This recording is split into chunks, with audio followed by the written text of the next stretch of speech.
नमस्कार दोस्तों, स्वागत है आपका महर्षि गौतम शिक्षण संस्थान के YouTube चैनल पर। मैं हूं प्रदीप चौहान, व्याख्याता जीव विज्ञान। हम पढ़ने जा रहे हैं कक्षा 11 का चैप्टर नंबर 4 प्राणी जगत, और इसमें हमने जो है प्रोटोजोआ, पॉरीफेरा और सिलेंट्रेटा 3 संघ जो है पढ़ चुके हैं। और आज का जो हमारा टॉपिक रहेगा वो है फाइलम यानी कि संघ प्लेटीहेल्मिंथीज। पढ़ते हैं प्लेटीहेल्मिंथीज के बारे में। देखो, जो प्लेटीहेल्मिंथीज जो है, ये प्लेटीहेल्मिंथीज बना है प्लेटी और हेल्मिंथीज से। प्लेटी और हेल्मिंथीज का तात्पर्य क्या होता है? प्लेटी का मतलब होता है फ्लैट। प्लेटी का तात्पर्य क्या होता है? प्लेटी का तात्पर्य होता है फ्लैट, और हेल्मिंथीज का तात्पर्य होता है वर्म्स। क्या होता है? वर्म्स। यानी कि फ्लैट का तात्पर्य क्या हो जाएगा? चपटे, और वंश का मतलब क्या हो जाएगा? क्रमी। तो जो चपटे क्रमी होते हैं, उन चपटे क्रमी को जिस संघ में रखा जाता है उसी को क्या कहा जाता है? प्लेटीहेल्मिंथीज कहा जाता है। और इस संघ की स्थापना करने वाले जो वैज्ञानिक हैं उनका नाम है गेगेनबार। सन 1859 में इन्होंने जो है इस संघ की स्थापना की थी। तो स्थापना करने वाले वैज्ञानिक का नाम क्या है? गेगेनबार। क्या नाम है उनका? गेगेनबार। गेगेनबार ने 1859 में इस संघ की स्थापना की थी। इस संघ की क्या की थी? स्थापना की थी। अब ये जो जीव होते हैं, ये जीव कैसे होते हैं? ये जीव होते हैं बहुकोशिकीय। बहुकोशिकीय का तात्पर्य तो आपको पता ही होगा। बहुकोशिकीय का मतलब होता है इनका शरीर जो होता है वो 2 से अधिक कोशिकाओं से मिलकर के बना होता है। तो बहुकोशिकीय सुकेंद्रकीय, यानी कि इनमें जो कोशिका पाई जाती है वो कैसी होती है? यूकैरियोटिक होती है, जिसको कहा जाता है सुकेंद्रकीय। क्या कहा जाता है? सुकेंद्रकीय। और इनमें जो सम्मिति पाई जाती है वो कैसी पाई जाती है? द्विपार्श्व सम्मित। तो ये द्विपार्श्व सम्मित होते हैं। द्विपार्श्व सम्मित। द्विपार्श्व सम्मित का मतलब तो आप जानते होंगे कि जो शरीर है, शरीर के मध्य भाग से, अगर ये मध्य भाग है, जैसे मनुष्य है, मनुष्य का ये मध्य भाग है, इस मध्य भाग से होती हुई ये काल्पनिक रेखा के द्वारा इसको काटा जाएगा तो 2 बराबर भागों में क्या हो जाता है? बढ़ जाता है। तो ऐसी समिति क्या कहलाती है? द्विपार्श्व समिति। तो इन जीवों में भी जो है द्विपार्श्व समिति पाई जाती है। इसके साथ में ये होते हैं त्रिस्तरीय। त्रिस्तरीय क्यों होते हैं? क्योंकि इनमें प्राथमिक जनन स्तर यानी कि एक्टोडर्म, एंडोडर्म और मेसोडर्म तीनों पाए जाते हैं, इसलिए क्या कहलाते हैं? ये त्रिस्तरीय कहलाते हैं। त्रिस्तरीय। और इनमें शारीरिक संगठन की जो कोटि पाई जाती है वो अंग स्तर की पाई जाती है। यानी कि इनमें ऊतक मिल करके अंग का निर्माण कर लेते हैं, लेकिन अंगों से अंग तंत्र का निर्माण नहीं हो रहा है। तो इसका तात्पर्य ये है कि शारीरिक संगठन की कोटि कौन सी होगी? अंग स्तर की होगी। तो त्रिस्तरीय प्राणी होते हैं। ये स्वतंत्र जीवी भी पाए जाते हैं और परजीवी के रूप में भी पाए जाते हैं। अंत परजीवी भी हो सकते हैं, बाह्य परजीवी भी हो सकते हैं ये। ठीक है, तो लिखा जाता है स्वच्छ जलीय, समुद्रीवासी, अंतः परजीवी, बाह्य परजीवी, स्वतंत्र जीवी प्राणी होते हैं। और स्वजलीय का मतलब आप जानते हैं। स्वजलीय का मतलब कैसा होता है? अलवणीय जल में पाए जाने वाले। समुद्रीवासी का मतलब क्या होता है? लवणीय जल में पाए जाते हैं। अंतःपरजीवी और बाह्य परजीवी का तात्पर्य तो आप जानते होंगे। परजीवी किनको कहा जाता है? जो अपने पोषण के लिए किसी अन्य जीव के शरीर के भीतर या बाहर पाए जाते हैं। अगर अंदर पाए जाते हैं जीव के शरीर के तो वो अंतःपरजीवी कहलाते हैं। अगर परपोषी के शरीर के बाहर पाए जाते हैं तो वो बाह्य परजीवी कहलाते हैं। स्वतंत्र जीवी का मतलब होता है वो किसी के ऊपर निर्भर न रह करके, मतलब किसी के शरीर के अंदर या उसके शरीर के बाहर न रह करके स्वतंत्र पाए जाते हैं, तो वो क्या कहलाते हैं? स्वतंत्र जीवी होते हैं। और शारीरिक संगठन की कोटि जो होती है वो कौन से प्रकार की होती है? अंग स्तर प्रकार की होती है। तो शारीरिक संगठन की कोटि, शारीरिक संगठन की कोटि अंग स्तर की होती है। कैसी होती है? अंग स्तर की होती है।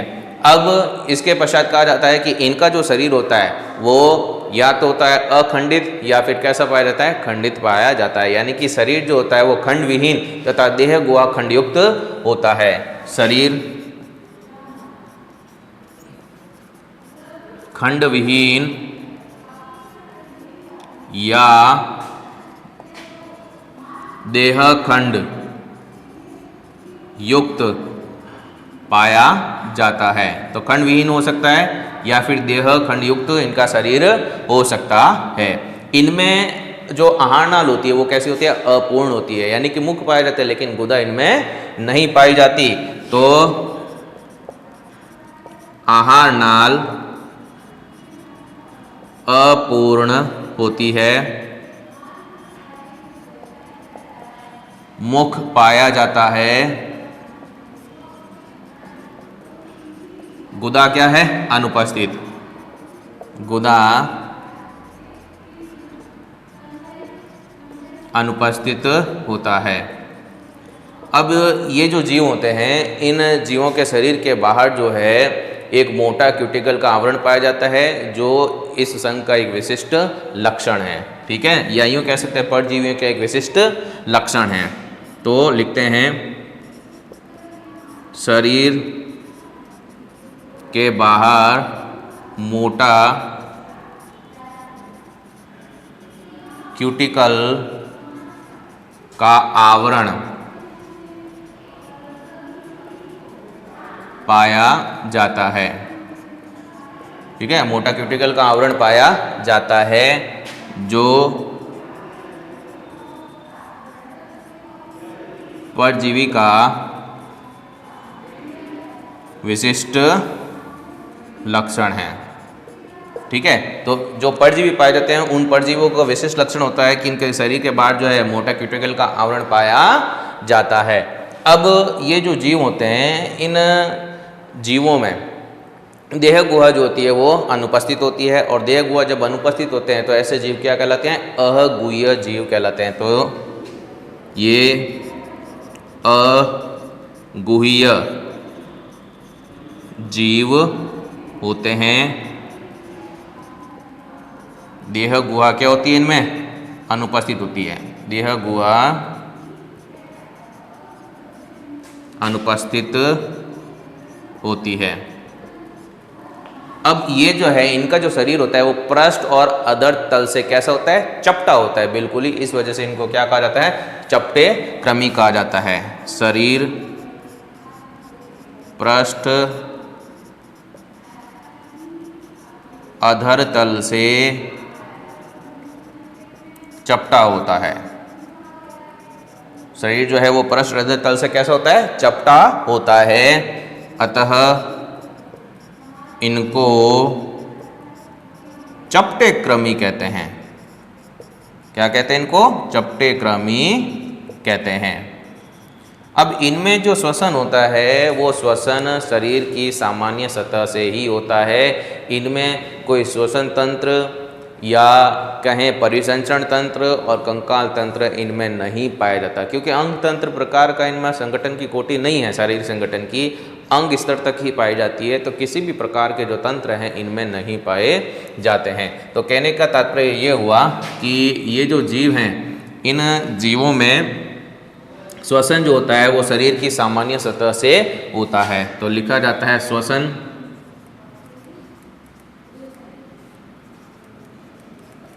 शरीर की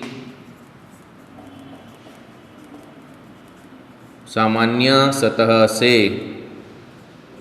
होता है।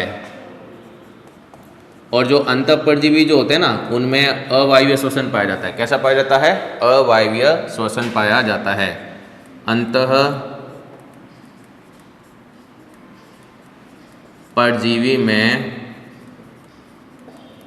अवायवीय श्वसन होता है। कैसा श्वसन होता है? अवायवीय श्वसन होता है। और इनमें कंकाल तंत्र परिसंचरण तंत्र इत्यादि जो है नहीं पाए जाते हैं। तो कंकाल तंत्र परिसंचरण तंत्र, श्वसन तंत्र नहीं पाए जाते।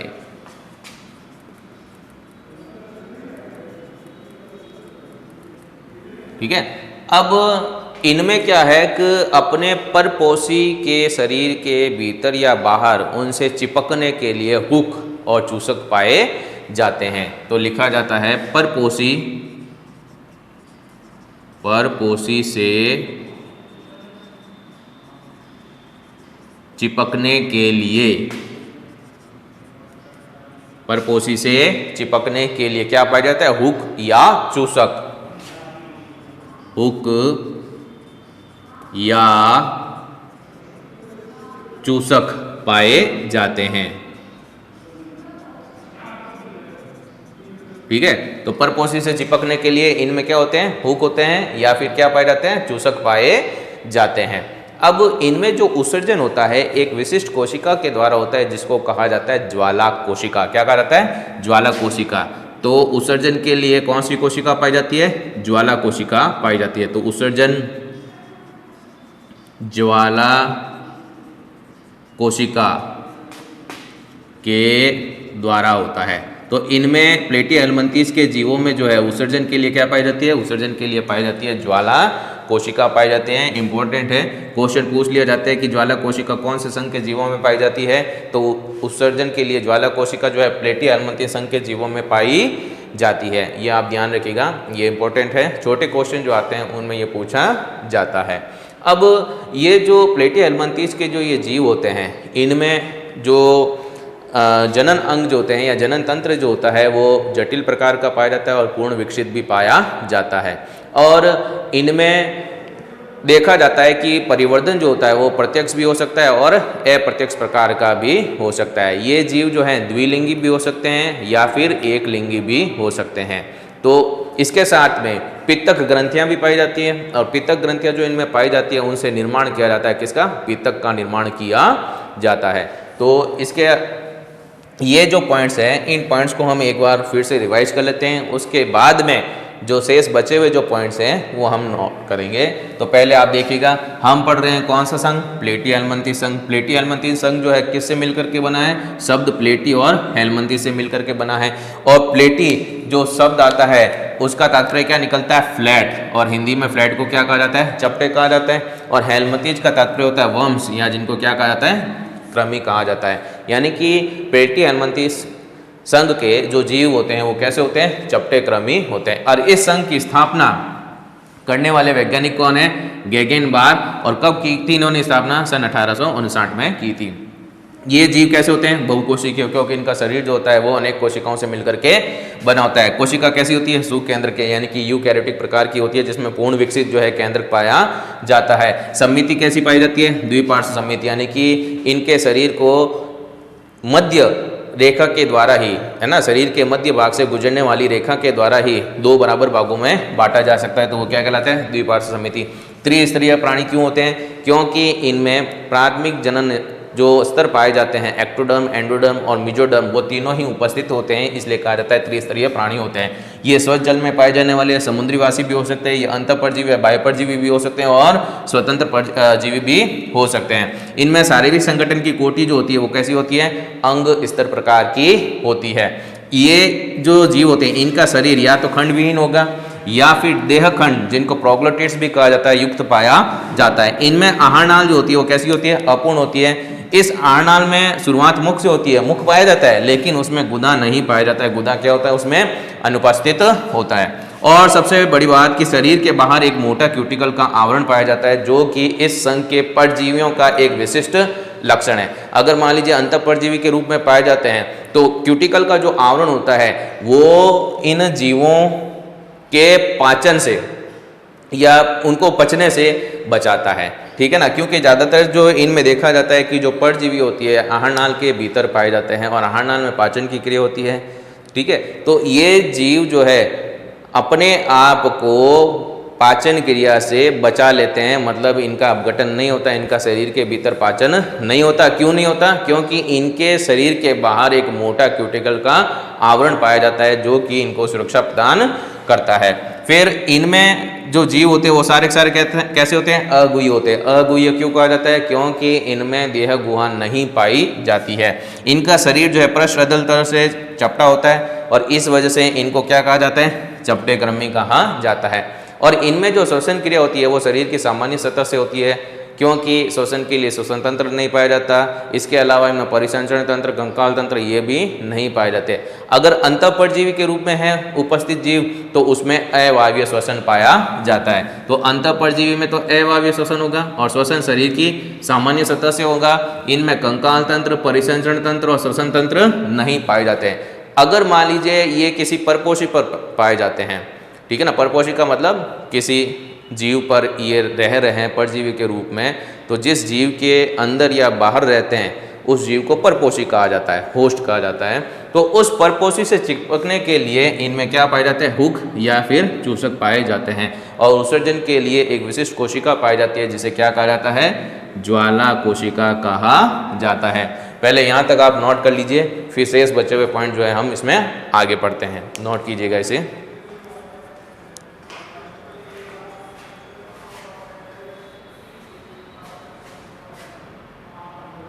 संघ के जो जीव होते हैं, ये जीव जो होते हैं इनमें जनन तंत्र जो होता है, जनन तंत्र कैसा होता है? पूर्ण विकसित। जनन तंत्र कैसा होगा इनमें? पूर्ण विकसित एवं जटिल होता है। पूर्ण विकसित एवं कैसा होता है? जटिल होता है। इनमें पित्तक ग्रंथियां पाई जाती है जो कि पित्तक का निर्माण करती है। तो इनमें जो है कौन सी ग्रंथियां पाई जाती हैं? इनमें पित्तक ग्रंथियां, इनमें पित्तक ग्रंथियां पाई जाती है। और पित्तक ग्रंथियां पाई जाती है तो इसका मतलब है किसका निर्माण होता है? पित्तक का निर्माण होता है। तो इनमें पित्तक ग्रंथियां पाई जाती है जो पित्तक का निर्माण करती है। किसका निर्माण करती है? पित्तक का निर्माण करती है। ठीक है। अब इस संघ के जो जंतु होते हैं अधिकांशतः द्विलिंगी होते हैं, लेकिन कुछ जंतु जो है वो कैसे होते हैं? एक लिंगी भी पाए जाते हैं। तो अधिकांशतः द्विलिंगी जंतु, परंतु कुछ कैसे होते हैं? एक लिंगी भी होते हैं। परंतु कुछ जंतु एक लिंगी भी होते हैं। ठीक है। अब इनमें जो परिवर्तन होता है वो प्रत्यक्ष भी हो सकता है और कैसा हो सकता है? अप्रत्यक्ष भी हो सकता है। तो लिखा जाता है कि परिवर्धन प्रत्यक्ष या अप्रत्यक्ष प्रकार का पाया जाता है। इनमें जो निषेचन होता है वो होता है आंतरिक निषेचन। कैसा होगा? इनमें आंतरिक निषेचन पाया जाता है जो कि स्वनिषेचन और पर निषेचन प्रकार का होता है। इनमें आंतरिक निषेचन होता है। शरीर के भीतर होने वाला निषेचन क्या कहलाता है? आंतरिक निषेचन। तो इनमें आंतरिक निषेचन होता है जो स्वनिषेचन, जो स्वनिषेचन एवं पर निषेचन। स्वनिषेचन का मतलब एक ही जीव में होने वाला निषेचन, द्विलिंगी जीव होते हैं, और पर निषेचन का मतलब दो अलग अलग जीवों में होने वाला निषेचन। स्वनिषेचन एवं पर निषेचन प्रकार का होता है। अब ये जो संघ है, इस संघ के जो जीव होते हैं उनको जीवन विधि और स्वभाव के आधार पर जो है 3 वर्गों में बांटा गया है। तो जीवन विधि, एवं स्वभाव के आधार पर इस संघ को 3 वर्गों में बांटा गया है। कितने वर्गों में बांटा गया है? 3 वर्गों में बांटा गया है। अब ये जो 3 वर्ग हैं, उन 3 वर्गों के नाम क्या क्या हैं? एक होता है जिसको कहा जाता है टर्बिलेरिया, फिर दूसरा है जिसको कहा जाता है ट्रीमेटोडा, और तीसरा जो होता है उसको कहा जाता है सेस्टोडा। तो जो नाम है वर्गों के, पहला जो वर्ग है उस वर्ग का नाम क्या है? टर्बिलेरिया।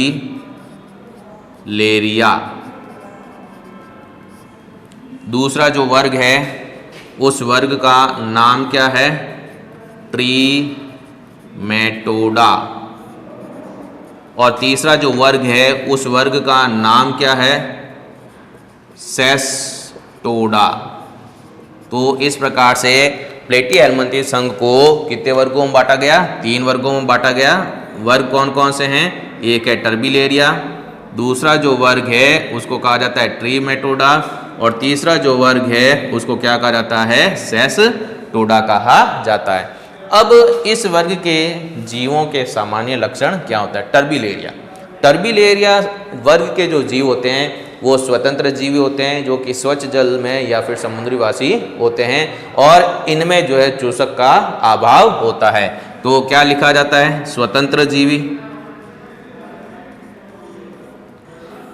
स्वतंत्र जीवी के साथ में स्वच्छ जलीय या समुद्रीवासी। स्वच्छ जलीय या कैसे होंगे? ये समुद्री वासी होंगे। और इसके साथ में ही चूसक का क्या होता है? इनमें अभाव, चूसक का अभाव। तो ये लक्षण है किसके? टर्बिलेरिया के। टर्बिलेरिया के बाद में वर्ग कौन सा आता है? ट्रीमेटोडा। और ट्रीमेटोडा वर्ग के जो जीव होते हैं वो परजीवी होते हैं, जो बाह्य परजीवी भी हो सकते हैं और अंतः परजीवी भी हो सकते हैं। इनका शरीर खंड विहीन होता है, खंडों में बटा हुआ नहीं होता है, और इनमें परपोषी से चिपकने के लिए हुक एवं चूसक पाए जाते हैं। तो क्या लिखा जाता है? अंतः परजीवी या बाह्य परजीवी। ठीक है, अंतः परजीवी या कैसे हो सकते हैं? ये बाह्य परजीवी हो सकते हैं। फिर शरीर कैसा होता है इनका? खंड विहीन, और इनमें जो है हुक और चूसक पाए जाते हैं। हुक व चूसक उपस्थित। हुक और चूसक इनमें क्या होते हैं? उपस्थित होते हैं। फिर उसके बाद में आता है सेस्टोडा। सेस्टोडा वर्ग के जो जीव होते हैं वो अंतः परजीवी ही होते हैं, और इसके साथ में इनका जो शरीर होता है वो देहखंड यानी कि प्रोग्लोटिड्स में बटा हुआ होता है, और इनके सिर पर जो है चूसक पाया जाता है। तो ये केवल और केवल कैसे होते हैं? अंतः परजीवी। तो सेस्टोडा वर्ग के जो जीव होंगे वो कैसे होंगे? अंतः परजीवी होंगे, और शरीर देहखंड यानी कि प्रोग्लोटिड्स में बटा हुआ। देहखंड या किस में बटा हुआ? प्रोग्लोटिड्स में बटा हुआ। और सिर पर क्या पाया जाता है? इनमें सिर पर पाया जाता है चूसक। सिर पर चूसक पाया जाता है। अब इनके एग्जाम्पल क्या क्या हैं? टर्बिलेरिया जो है, टर्बिलेरिया का जो एग्जाम्पल आता है, इसका एग्जाम्पल आएगा प्लेनेरिया। क्या आ जाएगा? प्लेनेरिया। और एक और एग्जाम्पल है जिसको कहा जाता है एफ्रोंटा। क्या कहा जाता है? एफ्रोंटा। और वर्ग ट्रीमेटोडा जो है, इसमें एग्जाम्पल क्या आ जाएंगे? इसमें एग्जाम्पल आ जाएगा फेसियोला। और फेसियोला जो है इसको क्या कहा जाता है? लीवर फ्लूक या यकृत कृमि भी कहा जाता है। इसको कहा जाता है यकृत कृमि। एक आता है इसमें सिस्टोसोमा, और सिस्टोसोमा जो होता है वो रक्त पर्णक्रमी कहलाता है। सिस्टोसोमा जो रक्त पर्णक्रमी कहलाता है। और एक है पैरागोनिमस, पैरागोनिमस,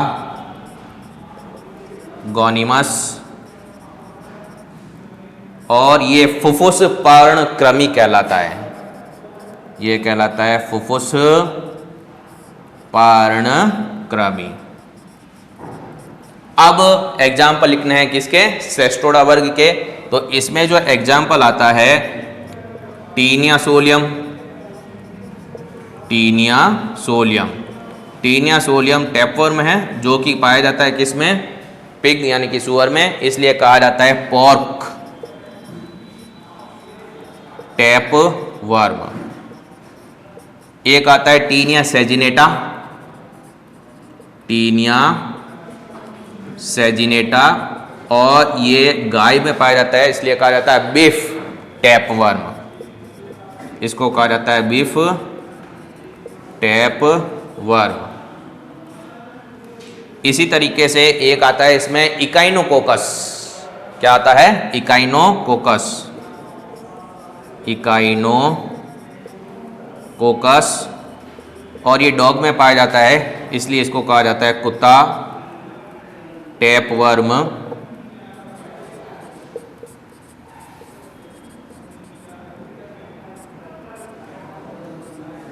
और अंत में एक और एग्जाम्पल है हाइमेनोलेप्सिस, जो मनुष्य की आंत्र में परजीवी के रूप में पाया जाता है। हाइमेनोलेप्सिस,